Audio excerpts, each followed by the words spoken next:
Welcome to tonight's Theo Night video. It's Brandon Chapman today. It's March 31st, 2021.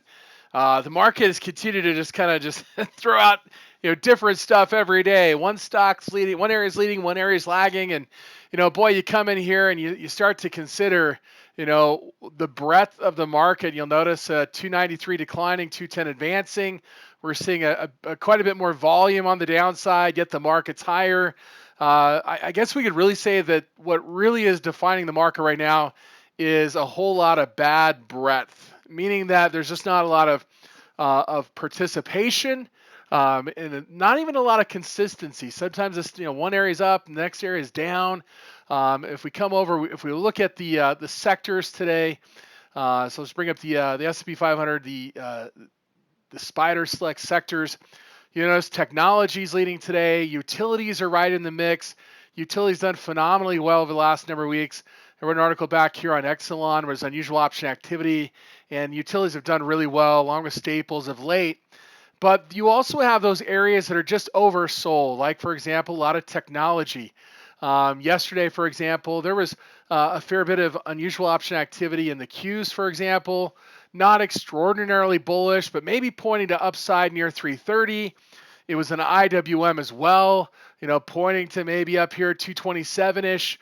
And so the idea is that, right now we're just seeing, hey, stuff that's maybe oversold is get a little bit of a bid, and it's moving higher, and some stuff that's done well is taking a break. And so what I've just kind of said, hey, the market right now, if we're to just sum it up in a word, it's just listless, right? There's not really any key driver right now. We're waiting to see what's going to happen. Of course, lots of talk of infrastructure. We're starting a new quarter tomorrow, and do we get any rotation on the back of that stuff that's done well? Maybe certain sectors are underrepresented by a lot of these funds, like energy, for example, but it's also been one of the better performers. So, a lot of unanswered questions, but what we do know right now is, again, there's not a lot of direction that's driving things.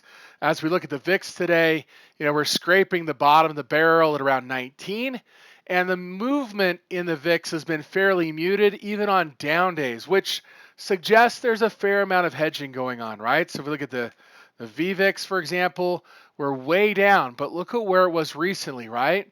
If we look at the SKU index is way up here at 142, which tells us what? There's been a lot of put buying, call selling, creating this high degree of skew.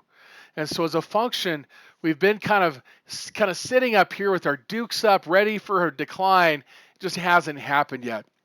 If we look at the term structure of the the options on the SPX, and we'll go VIX stream plus VIX, we're going to bring up a pairs ratio study, just kind of seeing, how much more expensive is the 3-month VIX than the VIX, which you'll see right now after really kind of popping up here above 1.2, we've been marching lower, which basically suggests what? I mean, there's an opening right now for the market just to continue to eke out small gains, or maybe even drift to the downside. I think what we could probably define from an institutional perspective, they're relatively delta comfortable. However, that's not to say there hasn't been some uneasiness over the past week. Viacom, for example, had a massive decline. In fact, last week on the 23rd, we talked about some unusual option activity, a spread specifically down here with, I think it was a 65 strike, looking for downside below 80. And that thing quickly came unwound with the margin call on Archipelago, the largest since long-term capital management, and drug down like stocks like Viacom, VIPS, for example, huge sell-off. We had Discovery as well, the A shares taking a major hit here. However, an interesting development. Yesterday we spent a bit of time looking at maybe kind of a reflexive rally in Discovery and also VIPS, for example, maybe some of the other periphery of this. But it was interesting today. It was the Discovery, not the A shares, but the B shares that really took off, tested a high of 150 today as the heavier short interest in the A shares, ultimately the covering occurred in the B shares, and the lesser liquidity drove the price higher. As you see, this is very inactively traded until bam today, right? Huge volume yesterday, even more substantial volume today. just crazy activity. So again, in essence, kind of an R play where you're short Discovery A shares, we're going long, kind of covering in a sense on the B shares, creating this massive spike here. So again, just a lot of really interesting activity, unusual just activity for a market that's just right now is just there's a lot of stuff going on in the background, yet not a lot's really coming to the surface. So if you look at SPY, we've really done nothing for since about the middle part of February. Um, Now, as you consider just areas here, right? So, for example, let's look at interest rates. We'll look at the TNX. This is the 10-year Treasury note yield. We've kind of backed back up here at about 1.7%. That's on the 10-year. If you look at the 30-year, it has not sold off as much. And one thing I find interesting, if I take TYX, this is a 30-year Treasury yield, and I subtract from that the 5-year Treasury yield, and I gotta remove my studies here. What you'll notice is that normally inflation concerns would create a steeper yield curve, which should mean that a longer maturity, like a 30-year Treasury yield, should sell off more than a 5-year. But in reality, if you look at what's happened here of late, we're actually seeing the 5-year yield decline, which is telling us what? That ultimately it's not as inflationary as we might otherwise think. And what's happening right now with the prospect of more debt and stimulus, et cetera, more deficits, ultimately it's pressuring shorter maturities rather than longer maturities. Of course, if you look at the IRX, the 3-month T-bill, not a lot of movement here after briefly posting a negative result, a negative yield on March 19. This is not moving up because this is where the Fed has the greatest impact. But again, you're looking at that 5-year yield pushing slightly higher relative to the 30-year, which suggests that, hey, maybe there might be some opportunity for some rotation back into longer-term treasuries. And maybe this inflationary bender that we're on right now may be running out of steam. However, when you start to look at some of the commodity space, they're saying, hey, hold on just a minute. So, for example, Cleveland Cliffs, CLF today, huge move, 16%. There was significant activity yesterday in U.S. steel, for example, which was up a little bit today, and also BHP.